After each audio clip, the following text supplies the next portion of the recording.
The trap of going cheap. Just consider, how much would I be willing to do this fairly? And your intuition will give you a price. But also, ask a good friend. I said to my friend, I think I should charge such and such. And he said, oh, that's too cheap. And he said another price, and it was 4 times that. Because he goes, I thought you were charging that per session.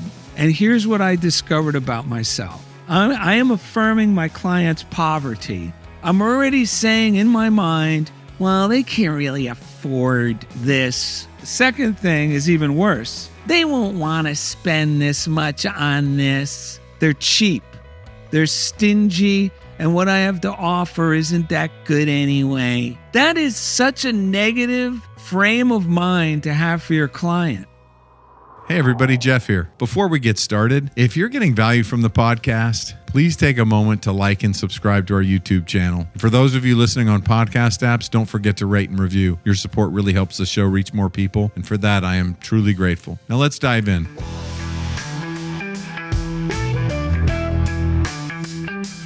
Welcome to The Point with Jeff Spikes, the show about achieving goals, embracing growth, and finding your true path. And now, here's your host, Jeff Spikes. Hello and welcome to The Point.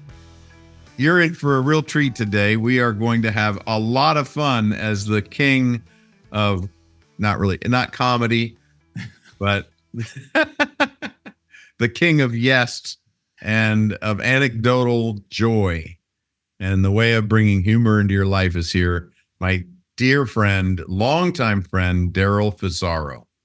Yes, I'm so happy to be here. I've only known you since 1986. That's right. It's been a minute. It has been a minute. You know,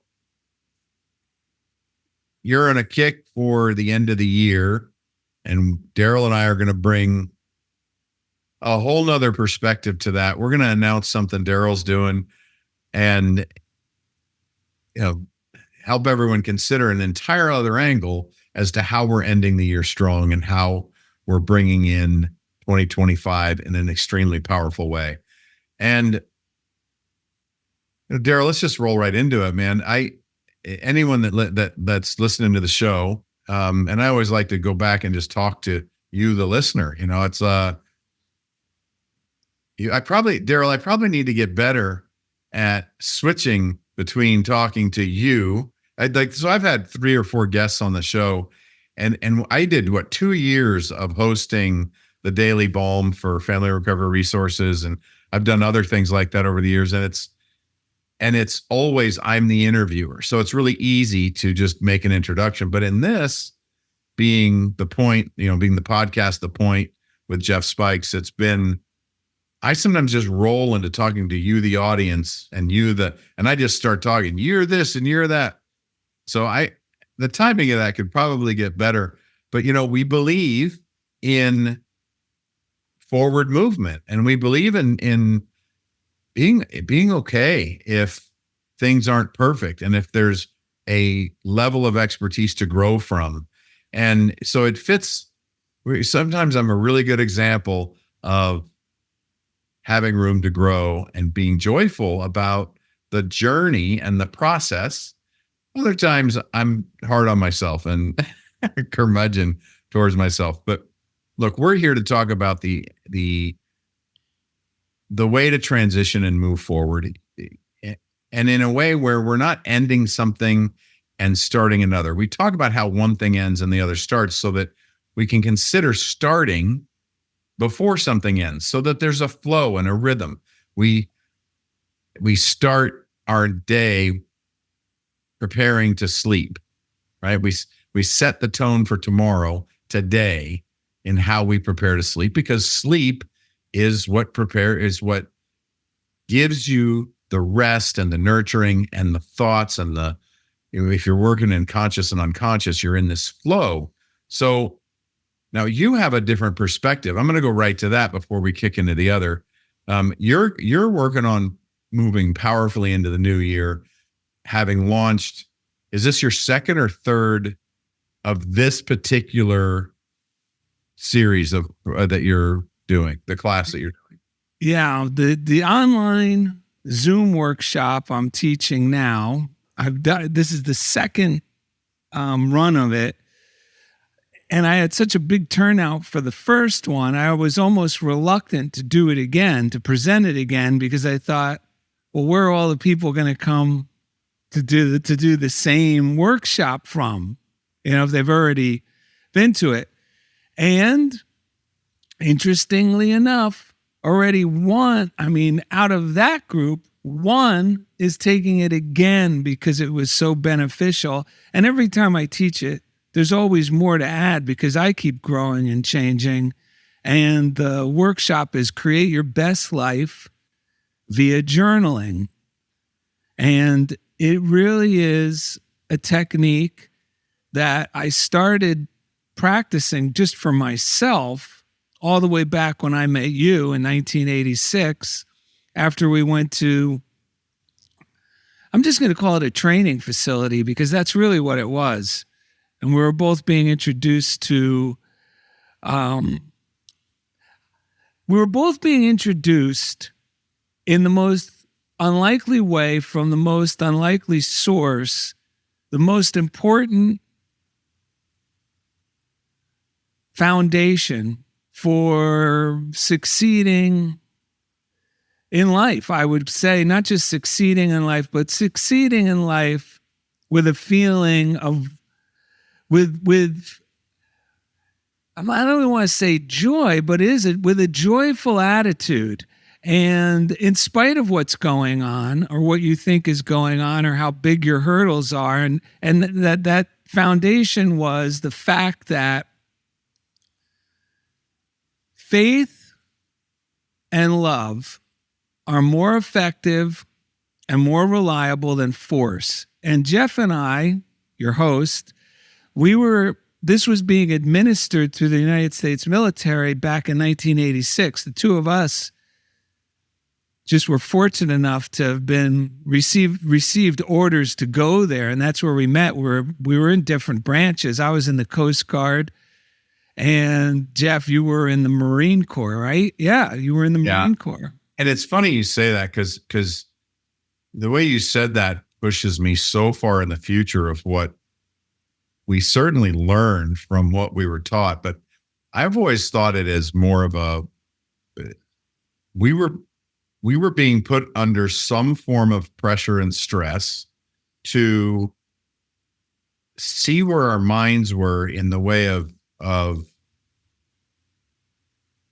shifting our program, shifting the way our belief system and the way we think about things to see. And they were looking for open-minded, willing people that would, but it was, I always say it was more of a mental programming type of thing, not on CIA mental programming conspiracy level. Right. But really, and then of course the result of that. And what's interesting to me about that, Darrell, is that this idea of gratitude and love and all these things, that answer's been right all along. Although now there is true measurement being by different scientists on what's happening in the brain when we visualize gratitude, when we feel love and joy. Clearly things are written that says what you focus on grows, yet we're a deficient based thought, where our thought base is on deficiency in our culturally. Yeah. That critical nature. But of course we needed that in history of that when there were so many risks. People always go back to caveman, right? And say, well, okay, you needed a critical mind. You needed to think in a deficient manner to protect yourself from all the dangers. So, but I think they were really looking for making an impact and getting us to shift into a new way of thinking. And then also to see, were we eligible to stay and work in the military in other means? Yeah.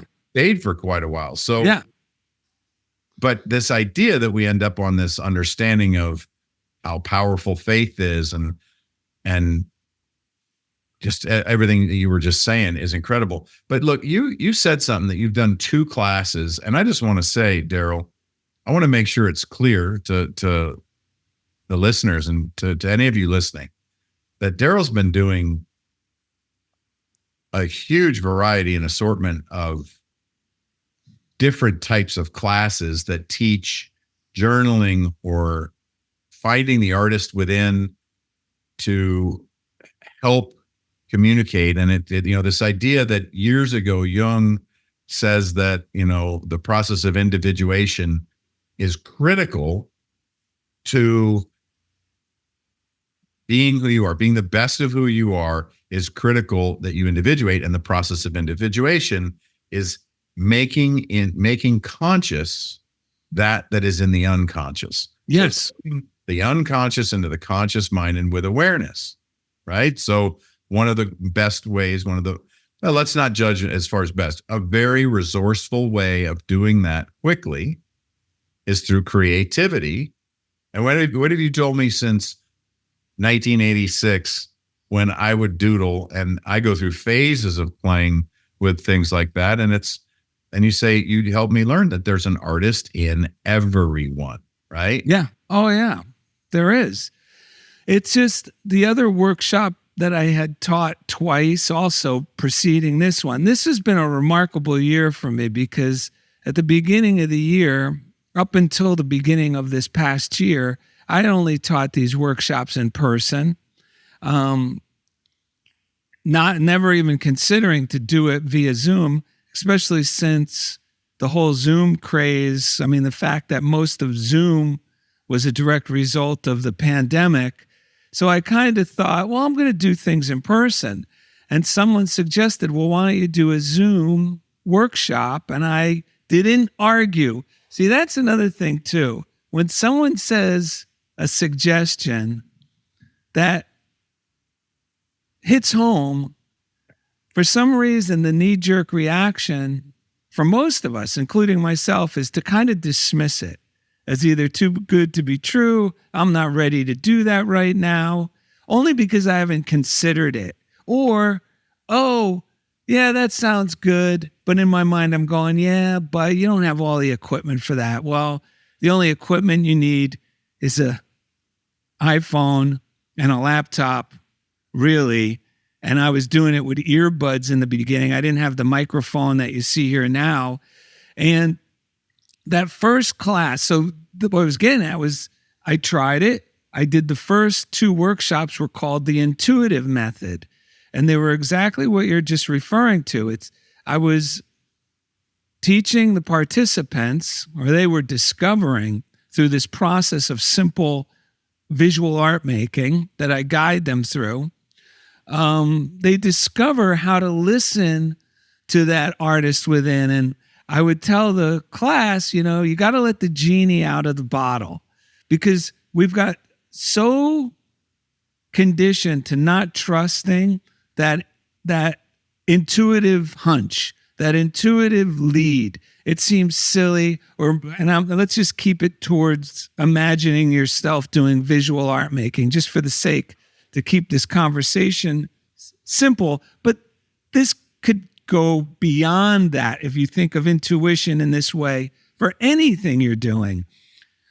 Even if it's looking to buy a car. But we're going to stick, just for the sake of this conversation, to visual art making. So a lot of the time, you'll get a little like joyful tickle to, I'm going to draw a line like this. And then you see the line starts to turn into, let's just say, a dog. But then you tell yourself, no, I don't want to draw a dog, or I don't know how to draw a dog, or a dog's going to hurt. I want to draw a car instead. Well, that's that bad habit of not trusting what I'm referring to when I say, let the genie out of the bottle. And I looked up the etymology of these words, because the genie is this magical force. So I started looking up genie and how you're saying, trust yourself, your individual self, your real self, which is your intuition always leads you closer to, an ability that you didn't realize you had, because we all put constrictions on it when it comes to visual art making specifically. this should look a certain way, or I've seen other artists do it a certain way and I could never measure up. So we got to discard all that, what we think the And you're dog making should it look so like. simple on just the idea that trust where the line is going. Yes. Trust yourself and your intuition. Yes. Yes. Just so it's back down to the most simple behavior, which is actually one of those absolute amazing ways to automate a behavior is to practice it in the simplest, smallest time frame. Yes. Yes. So that once you learn it there, you can then transfer that to the other areas of your life. That's extremely powerful. And isn't that intuitive notion, isn't that the unconscious, right? Yes. Right. Yes. So it's like the unconscious is, I even refer to it as the super conscious, because like I said, getting back to I started looking up, okay, because you're letting the genie out of the bottle instead of going, no, I'll take it from here. You really got to trust, and you'll get through this workshop, people really got into the habit of trusting that, and all of them are thrilled during the process. Holy cow, I can't believe this turned out the way it turned out so well compared to what I thought I was capable prior to. So I looked up the word genie, genuine, and genius. And I wish I had the exact, I'm going to have to paraphrase because I don't have, you could look it up. I don't have that book in front of me because I wrote it down for myself because I always take notes. But you can look it up on Google, and to just paraphrase it for you so you don't have to look it up. I thought, okay, what's genius? And genius, the Latin origin of the word genius is synonymous with an intuitive guiding spirit. And it's also synonymous with genuine. Genius and genuine are synonymous. They both mean we all have the genius within, and we all have, it's called a tutelary spirit, a guiding spirit. This is going all the way back to Latin. So our genuine self is a guiding spirit that will never lead us astray. And so I looked up genie. Genie means tutelary spirit, which is synonymous with genuine, genius, and our genuine selves. So what started off was just a fun saying that made me feel good, let the genie out of the bottle. It was actually my higher self delighting in saying that, the idea of this inner genie, but my super conscious already realized, holy cow, the meaning is congruent with what you're helping people discover. And this is always available to all of us all the time. All the time. Tap into this higher intelligence. So you're taking a risk based on the limited thoughts you had about this class. I really want to, let's go down a quick direction here really quick, because one of the big considerations for going into a new year is considering what we want to leave behind. What do we not want to bring forward, right? So, and motivation is those two parts, right? What we don't want and what we do want. So practicing toward being motivated to something, motivated by something that you want to do or see or feel or achieve is a solid motivation.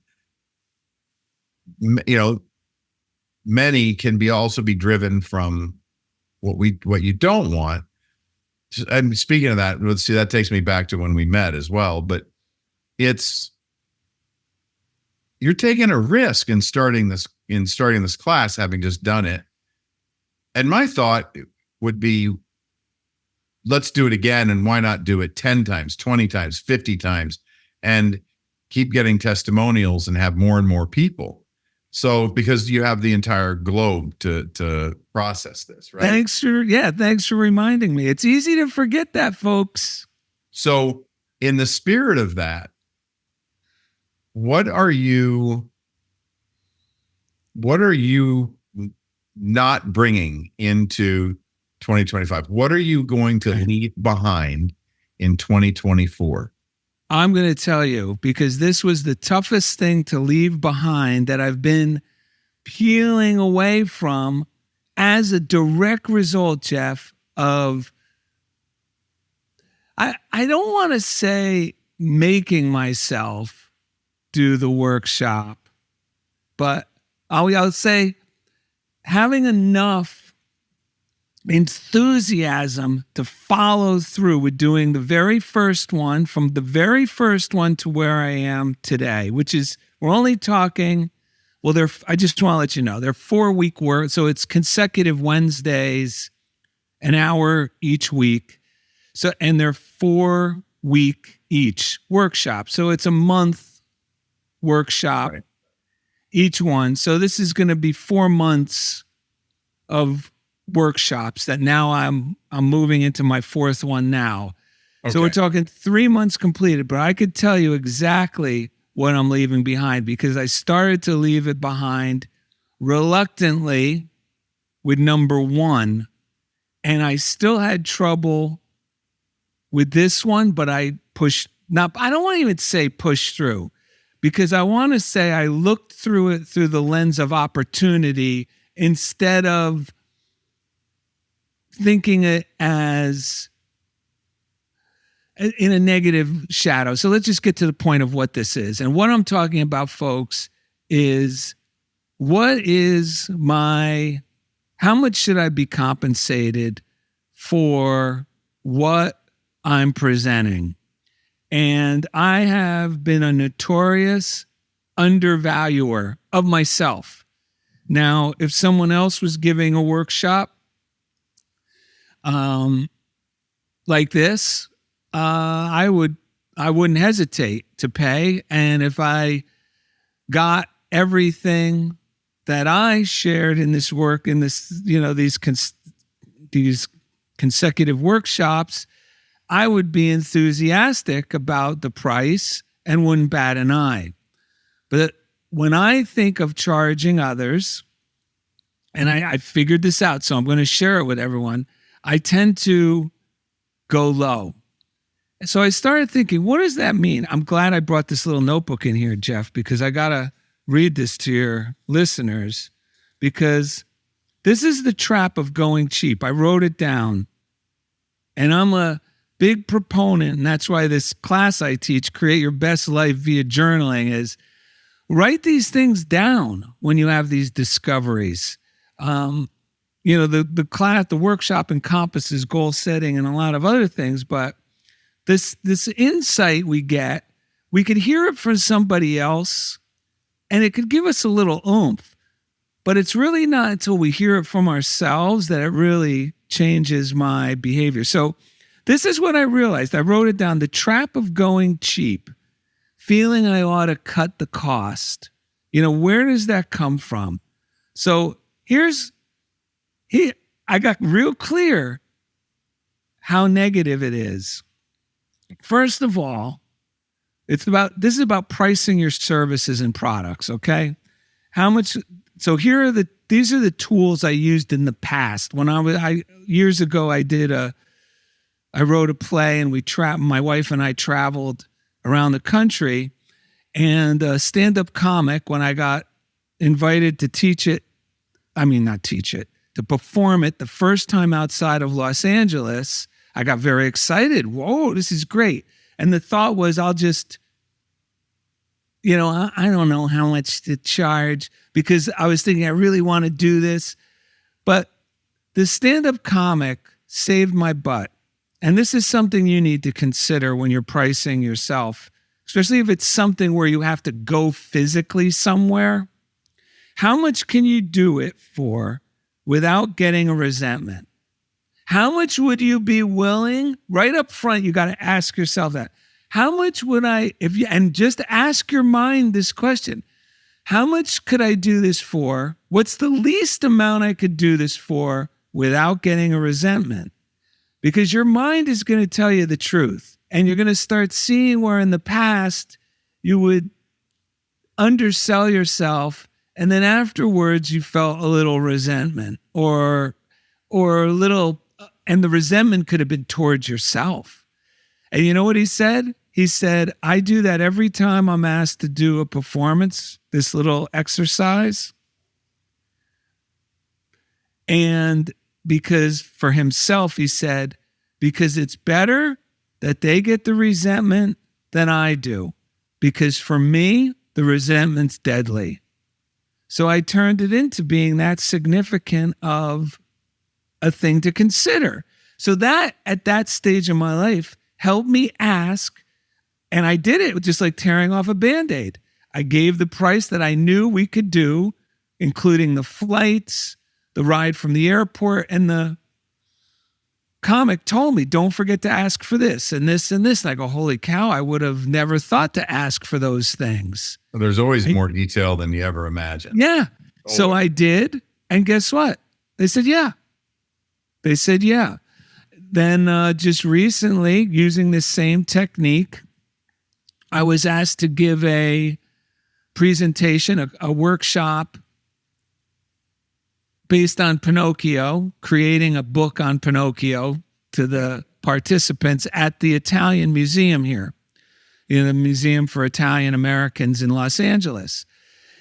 And I had already been making a significant amount for me per hour to do workshops through LA Made, which is an artist organization here in Los Angeles. So I told the lady, she goes, well, how much is your fee?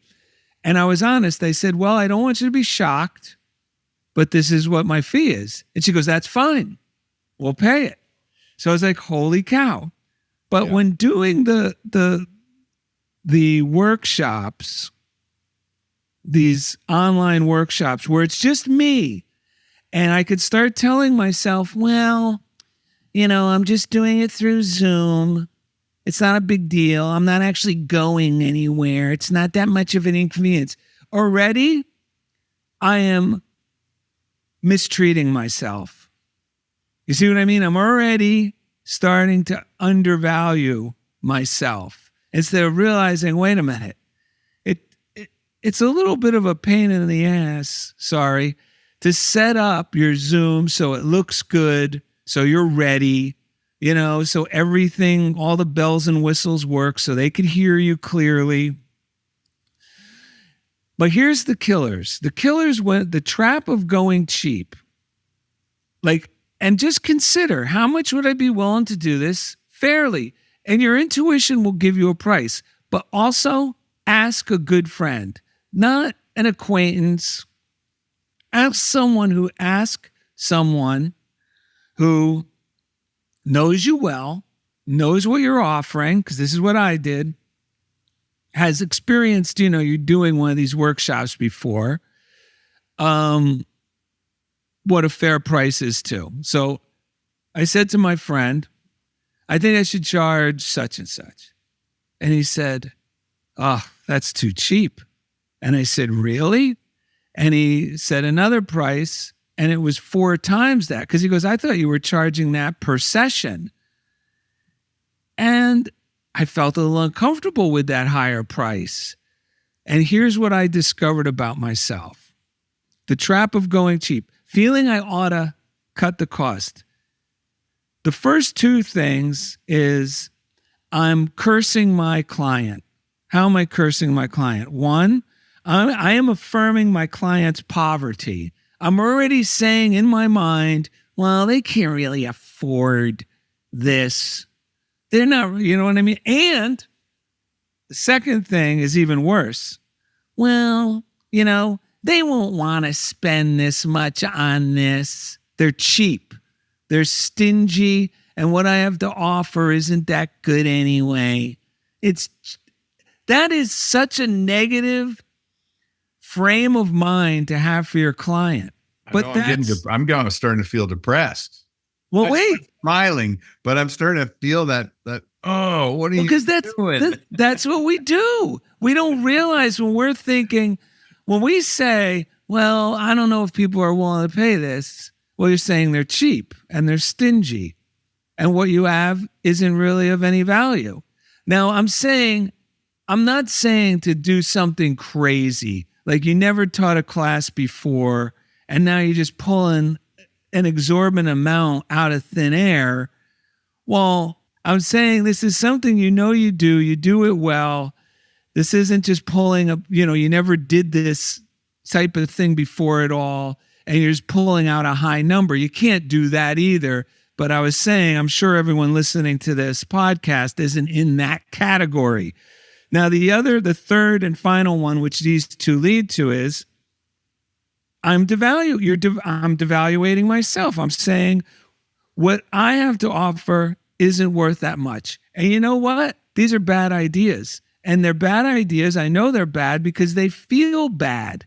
And that saying, feelings aren't facts, they're indicators. They're indicators of when my thoughts are not congruent with the positive stream of life, with the progressive stream of life, or in other words, simply put, with the truth of who I am, the truth of who my clients are, the truth of who you are, the truth about your clients. So I did the first workshop. I did the 2 intuitive method workshops. I got some balloons going. I did the first Create Your Best Life via journaling workshop. And one of the participants was an animator from Disney. And after the whole thing was over, he went out of his way to track me down. He called me up and he said, I got to tell you something about your workshop. And I went, uh-oh. Because our mind, like you said, normally for some reason, caveman. Based. You're going deficiency. Keep going. Yeah, deficiency. So he says, I got to tell you, he goes, I've worked with, and he named some of these, high-end success coaches, self-esteem coaches and stuff. He's done work for them. And as a result of doing work for them, whether, because he also has a production company where he does the animations for people and stuff like that. And he said, a lot of them, when they talk about this stuff, because what I started referring to, what we learned at that facility in the military, I refer to it now as spiritual mind dynamics. Spiritual mind dynamics. That's what I call it. Yeah, that's a great he and modern positive self-image psychology combined. So he said, no, I want to compliment you because you're the only guy I know out of all these people who lay this down nuts and bolts. He goes, a lot of time when people talk about your desires and law of attraction, because all that stuff is in this Create Your Best Life via journaling workshop. He says most of the time it's just, but airy fairy it doesn't, he said, you make it so clear how you can do this and execute it and activate it on a daily basis through some simple nuts and bolts activities. So I was like, great. And you know what he said after that? He said, you're not charging enough. And this was after getting to what I thought was a comfortable price. So, he said, I would pay. And he threw. Go ahead. All right. So, well, I got to get to the end of the story, but let's hold up a second. So what did he tell me what he said for real quick? I got to hear that. I'm on the edge of my seat and I feel okay. So he threw a price out there. He goes, this is what I would pay without even batting an eye. So I said, okay. And that was, 2 months ago. I had that conversation or so at the conclusion of that Create Your Best Life VO journaling workshop. And the idea came, I got inspired again to do it again. So I said, you know what? I'm going to go with this. I'm going to go with what he said, because here's a professional in the field. 100%. Now, this is why I took his advice. He took the class. He doesn't owe me anything.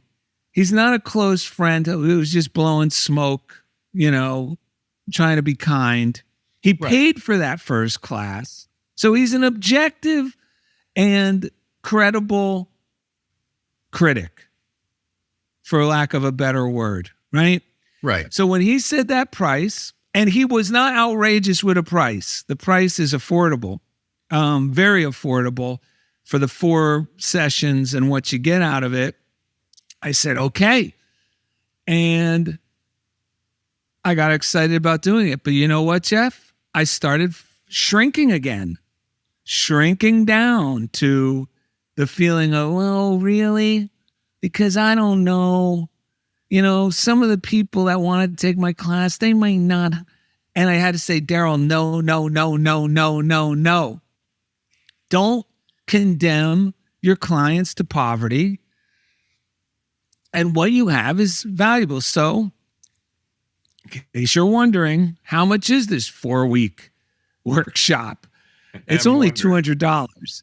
It's only $200. It's okay. So it's a mere $50 a session. But hold but on in here my for a mind, I twisted it into something that's like, outrageous. Well, yeah, and so all that energy spent for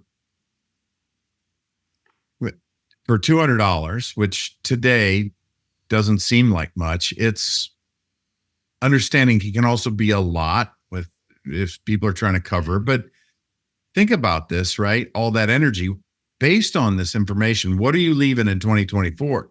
That was a lot to cover. What is it that you're going to leave behind? We're going to get a commitment here. Now, everyone watching, everyone listening, driving, hopefully you're not watching, but think about this. We're going to hold him to this, and we're going to talk about making sure that we there's some accountability around this. So what are you leaving in 2024? It is this devaluing of my what would you call it? My services. And you know why I'm glad I'm saying this?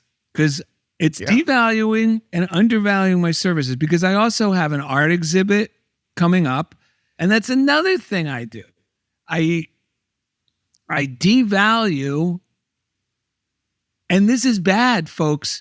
So, but once you think I devalue my artwork. But once you stop doing it, it's done, right? It's done. But I got to tell you, there's still this, until the mind really clicks in, just like anything else. It's like, like the alcoholic who just began his journey or her journey into recovery. Those first 90 days to 6 months, you've made a commitment. You don't want to go back, but there are things that come up that all of a sudden you start thinking, well, is this really worth it? I was getting a lot of relief. It really wasn't that bad. Do you see? And the mind does that with any good thing. But eventually, and I know this, the reason I'm committed is because, the technique of how much can I do it for without getting a resentment, that got me this far. But now I'm taking it to a whole new level, because now I'm really considering, because what's in mind, how I feel and think about something is what directs my subconscious. It also transforms my circumstances. And I want to leave behind any notion of considering people can't afford this. People in general, because that's what we think of when we think of devaluing our illustrations or artwork or our services as a counselor, a coach, a teacher, a facilitator.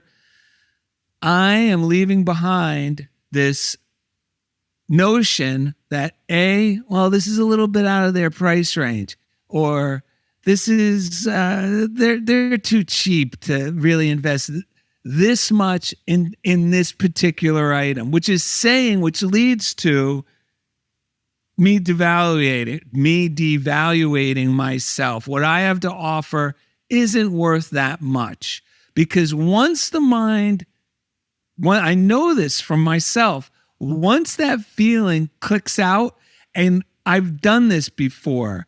I've done it before in the real estate market.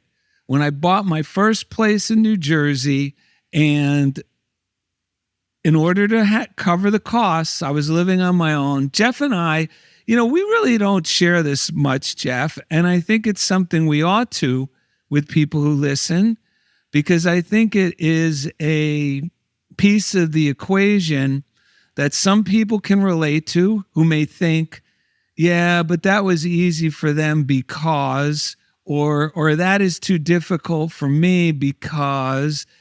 I just want everyone to know, Jeff and I really, neither one of us, by the time we were young adults, and I'm talking 18, 19, neither one of us had a fallback family. And what I mean by a fallback family, I mean a real nurturing, loving, supportive, and somewhat financially fit family to fall back on. We were kind of thrown out into the world. Well, we were. I ran out into the world from any fallback family, as if you want to name it that way. Yeah, they've had. And with that, we're going to save for another show because we're going to run time here. But I just want to say the quick wrap up with how my mind got around the real estate, because it may help people with this too. Just real quick. And what it was this: I had to rent out my place, my first place, because a good friend said, if you can't afford one, you're going to have to buy another. And I said, what? And he said, yes, 2 condos are cheaper than one. I said, well, how? He goes, because if you buy the second one, a little smaller unit, and you rent this one out, you'll make $300 profit. So the mortgage, rent, homeowners' fees are paid on that. You get the $300 profit. You put it towards the 1 bedroom. Now you own a 2 bedroom you're renting out. And now the 1 bedroom's only going to cost you $500 a month, and you were paying $750 a month with a roommate that you no longer want. But what happens is, once I made that commitment, I had to rent out that first place. And I had to look through the lens of opportunity and not A, it's too much rent, B, I'm never going to find a tenant. And how I did that was constantly the power of faith and enthusiasm towards, I don't know how this is going to work out, but it's going to work out. And the perfect tenant is going to come. The right client is going to come. And he made it clear. He said, listen, you're going to rent it out furnished, because furnished, you get people in there who aren't going to drag their goats and chickens into the place. You're going to get professionals. And I didn't know anything about renting. And I thought, okay, because he had done this many times. And I said, okay, I trust you. I guzzied it up. I had fun doing that. At the time, I was doing the windows for Macy's, dressing the windows. I guzzied this place up. And what happened? Because in my mind, I made that decision, a joyful belief that, professionals are going to rent this place. What happened? A pharmaceutical company in the area, because it was just 5 miles out of New York City on these beautiful waterfalls, did a contract with me, and they had their professional engineers and scientists rotate through it. Like, it was almost like they had like a ongoing Airbnb when there was no such thing as an Airbnb yet. They gave me a 2-year contract, and different clients came in and went. They always notified me. And now I was living cheaper, and I had 2 units. But taking that same attitude towards this and believing I'm going to attract the right clients, the perfect clients, the appreciative clients because of what I'm offering has shifted this whole thing. So the simplicity of this is solid, right? Because so what you focus on grows. Yes. So if you focus deficient, I'm going to invite you to do something. Are you open to something? I'm always open. Yeah. So we talked about how once it's done, it's done. Once it's over, it's over. We're talking about a strategy that let me be clear, any of you listening, this is the condition of thought that we go through. This is the conditioning of the old programs that we run, of the ways of thinking that keep us stuck, and the new way of thinking once you click, right? It's simple, right? But we both have stories. Many people have stories of something that it's the same root, right? The root is this deficient, I can't get enough, it's not good enough, I need to do this, like that deficient way of thinking. So there's a trigger that anytime, if we can anchor the feeling of what it feels like to have a deficient thought. I'm writing it down. You can use that trigger and repurpose it to not even have to visit it anymore and immediately turn towards a different type of thought, a positive thought, which you did. But even in explaining it, right, there's what are we better to describe and explain? So even when you're describing these things, and there's one thing that I want to invite you to. So I hear you, to gain clarity on this, are you leaving the mechanism or the trigger or the strategy of deficient thinking? Yeah. Rear view mirror? That's what I want. Yep. That's my goal. Okay. So, and you're doing today. So we're starting right now. You've been doing this for a while because you were doing this around this class. So all of this work you've done for the last however many months in this year is about moving forward from that, right? Yeah. And now you're charging what you're charging. I have a couple questions as a side note. Have you taken time to get testimony from all of these clients? No.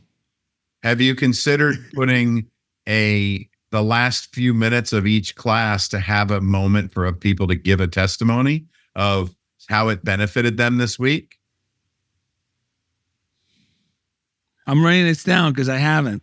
Okay, so if you did that, and if at the end of the class you did a celebration 30 minutes where people rotated or people stayed late if they wanted to, and gave them the opportunity to speak into their ear, to speak to how it's benefited their life, what's moved forward for them, how have they grown, changed, or shifted? Because if you're automating the smallest behavior in a strengths type of trusting our intuition in what's best about themselves and allowing the flow. I don't even think I think even going strengths road is a different road. It's really about that trusting your intuitive self. So whatever they're connecting to, it'd be amazing to hear and even ask for the other things. Now we can talk about ways to talk about things up front that set them up to think about the bigger gains that come, which you may already do, but 100% I think you're set up for success, and we might do a little work around it, but I think, with some collaboration, I think you're entirely set up for success with one key piece. And if you're okay with me sharing it with you, yeah, I don't want you to, I'm kind of calling you out so I can do that's this. okay. Give it to me. Give it to me straight, Doc. And just what I'm hearing, right, is the one thing that's missing from your client view, your view of the clients, and from your view is, what do you want instead? Yes. Or what do you want to replace the deficiency with? And I hear you saying it a little bit about your thought. Let me tell you one thing that I'm not hearing and knowing that you know this, right? When do you value it and exclude yourself from the valuation and make it about what the client receives? Because isn't all of this is really about the client having the energetic exchange to then gain the true value. And if that energetic exchange can be time, it can be energy, it can be finances, it can be all kinds of things. But if they're paying a fee, that is a form of an energetic exchange that allows them to have both sides of that receiving and actually receive the greater reward. So in some theory, you could charge $2,000 if they're getting a value that's worth $2,000 to them, right? Because it's not about the money, it's about the energetic exchange. I am not recommending anything about how you charge. The idea is, I don't even think the idea is what would someone pay? I think the question is, what is the value of what the student, the client, the person in this class gains? And some of it we can't put a value on when it comes to gaining confidence in our intuition. The crisis diverted from, because what you're talking about is abandoning ourselves, the way we abandon ourselves in thought. And we no longer have to do that. So I would invite you. So here's the other part of it here is I really want to invite you, or I really want to ask you just to stop for a second with me and take a deep breath. And really relax into knowing that it's not even your or my value. It's the value that flows through us in our natural design. It's like it's God flowing. Yes. Universe. It's what is the value? How do we put a value on allowing that space and allowing your amazing, beautiful gifts, right, to be that conduit for the flow of the universe to go through you and into someone else? And when we calm down from all the stories and we calm down from all the strategies, we calm down from all the ways we allow ourselves to inch forward and consider, how does that just allow us to leap? Because it's not us leaping. It's just stepping into the truth. Yeah. And then being fair. All of your values, everything you're valuing. I hear you valuing fairness. I hear you valuing what the client can walk away with is positive. I hear you valuing their feedback and their perception. Yes. Of what they're receiving. I hear you valuing all the right things. And if you're valuing all the right things, then stepping into and considering what do they value, you're on the right, you're already there. There's no right path. You're just there in an expression of allowing value to be truth. And this is great. You work hard to be valuable. You work really, really diligently. You are tenacious and exhaustive sometimes in beating yourself up to make sure that you're getting rid of any little bit of you that's not valuable. True. I gotta say something quick though. All of a sudden I went, yeah, darn. Because a lot of these people called me in the subsequent weeks to tell me, oh my God, you're not going to believe what happened as a result of, like you get, I tried this, and this, like you taught, holy cow. Like they've told me these testimonials, but I haven't had this is another thing. It's like I'm thinking how somehow it's sacrilegious to ask them to give me a testimonial, like somehow that's going to cheapen the whole thing. Well, is that because you're making it about you? No, not about Are you me. sure? Well, maybe it is because I don't want to be perceived as like somebody who's, just doing this to get testimonials, to get more clients. Why wouldn't you do that if it's benefiting everyone? Because I'm a numbskull. Right. I'm So learning. there's the fit, right? So perfect opportunity to notice the trigger of, wow, that's a deficient thought. Yes. How do I slow down and really notice deficient thoughts? Because in 2025, what do you want instead? What do you want to do? What do you want to bring forward into 2025? Well, what I want to bring forward is a more affirmative way of thinking about, a more honest way of seeing this. All right. So I think we should not use the word more. You know why? Okay. Yeah. Because you're not in those thoughts. Let's not fool ourselves and think that what we're thinking is a positive way when we're being being super. So it would have to be new. Yeah, it would have to be a new. Well, it's a whole new paradigm. It's a whole new way of instead of having to constantly overcome this deficient point of view, it would have to be, Yeah, it would have to be able to just value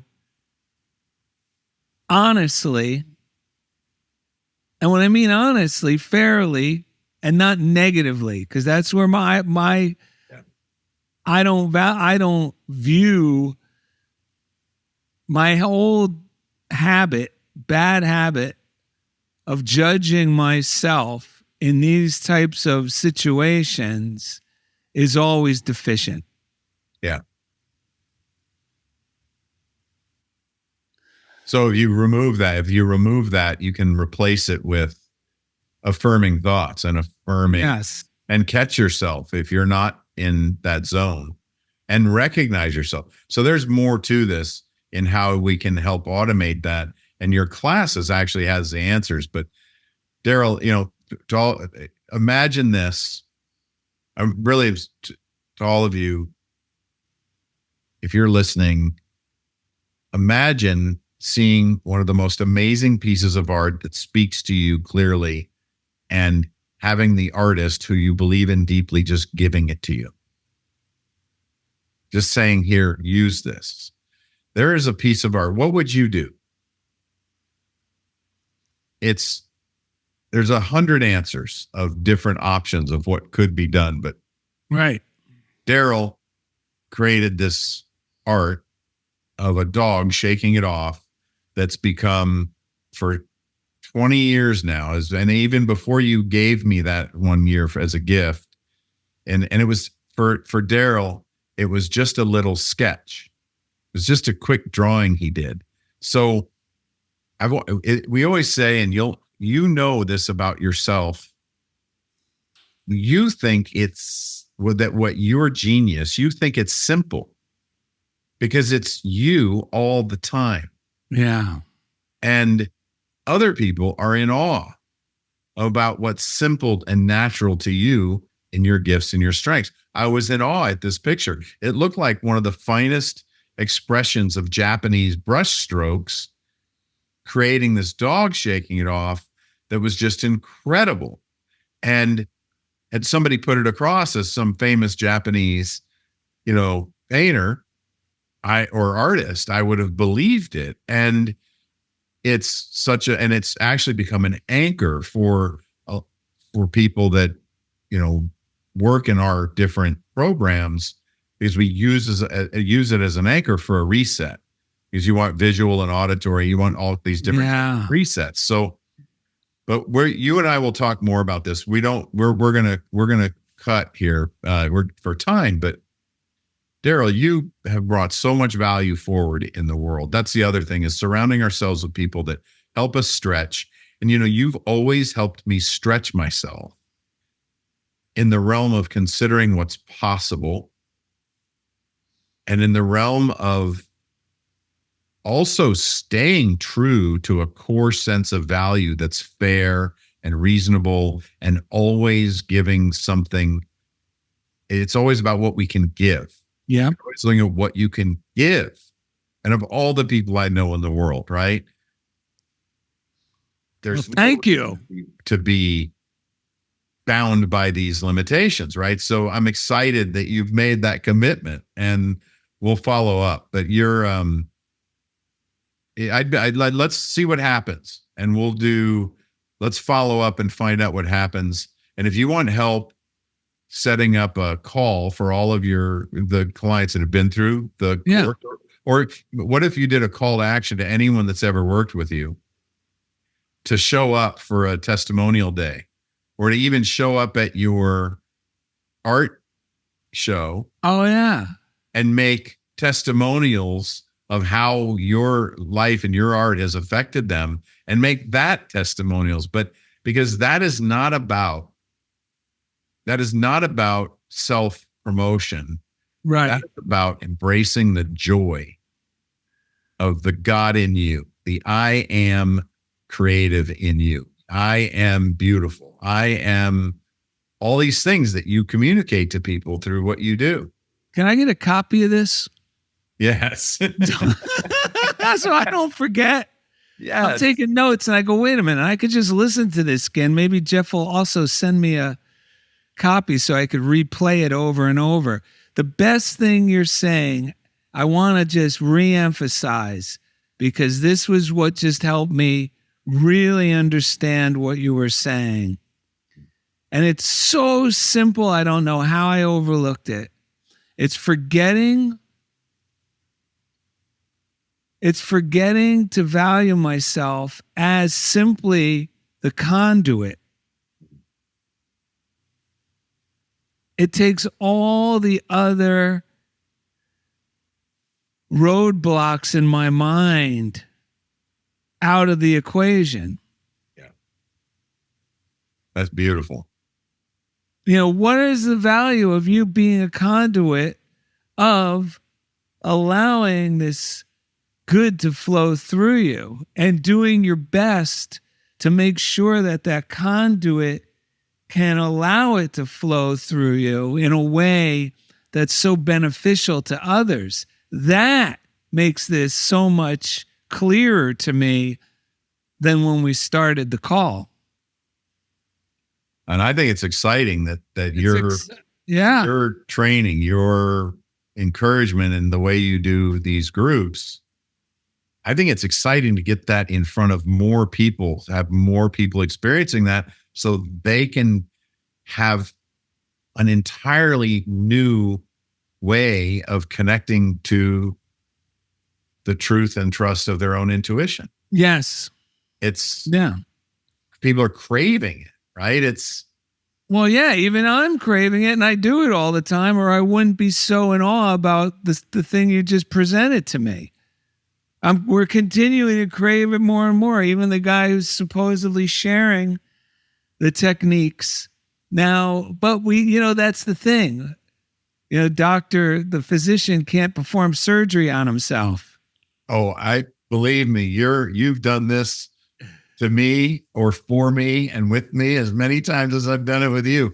We're human. One of the talks I give, a blurb of it is always, and I time this differently depending on the audience, but it's you all have the right to be your own worst enemy, right? And this idea that you're not your strategies.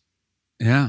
Like you shared with us openly, lovingly shared with us, vulnerably shared with us, real life examples of how you think and what you're combating to get somewhere. And then you made this anchoring point about how it was all over $200. Yeah. I mean, I was ready for it to be $10,000 as big of I know, but I am a perfect example, folks, of how we tend to put all these deficient ideas into things that are significant to us personally to a point where it becomes to our own disadvantage. I mean, I'll use whatever I can get, and I have through the examples I've given as I shared and what I just recently discovered. But this new, I'm telling you, this idea of taking me completely out of the equation and seeing myself as the conduit, that's why we had this call today. I feel it in my gut, how good that is. That's the key. Yeah. And when people give you a testimonial, they're saying a testimonial to the conduit. It's not about you. Yes. It's about what they. Yes. It's about them. It's their spotlight of how Yes. they've grown and blossomed and flourished and done. So, all right. So that is the point. Today is be the conduit. And I'm excited to see what 2025 looks like, Darrell. I'm excited to see how many lives you are able to reach and how many people's lives you touch. And I'm also thinking right now, like these ideas are popping up I'm excited to see how many people you teach to do this as well. Yeah. How many people that you teach to do these workshops based on what they learn and what they create that will help others. I can't believe you're saying this. You are not. I cannot believe you just said that. It's happening. Because no, it's not happening yet. But just 2 days ago, someone said they wanted to list the workshop on their website. And I thought, this would be beneficial for people to just come to the workshop for themselves, but then also as a way to present it themselves to others from their own experience with it. And of course, I don't have the foundation for that, but I cannot believe that thought was just yesterday. That thought was just yesterday. And now you're like reinforcing, holy cow. If we can envision it, it's already happening. Yeah. It's already, we will keep doing that. Let's continue this, Darrell, and we will continue this and we'll keep going in this train. All right. Anytime. We have the infrastructure to help you do that if you want to do it, but that's not what this is about either. It is time and it is happening. So thank you for being here. Thank you for being you all these years of my life. And thank you for being who you are in everyone else's life too. And you always have a way of bringing joy. And I've always appreciated that. And so thank you. And for all you listeners, keep the comments coming. We talk about deficient thinking, right? I started this for some very specific reasons we won't go into, but you guys are amazing. You are amazing. You're leaving comments, and there's less comments than there are DMs, and there's so much energy happening around this. There's more followers, more likes, and I'm not even sure. I don't even fully understand what all of the numbers mean. Other than to me, it's about gratitude. And I'm just grateful that there's so many people responding. And keep asking questions and keep telling me what you want to consider and think about and hear about. And we will continue to bring it to the show. And let's run into 2025 as powerfully as we can, being the absolute genius, because you are absolutely the point of this show, and you knowing, living, and feeling your own sense of genius flow into the universe. That's the point. That's the point. That's the point. So peace out, and we will see you next time. Thank you for joining us for another amazing episode of The Point with me, Jeff Spikes. Please visit jeffspikes.com for everything you would need to know to engage with me offline. And lastly, thank you for your time, your attention, and your consideration. This is The Point. The show about achieving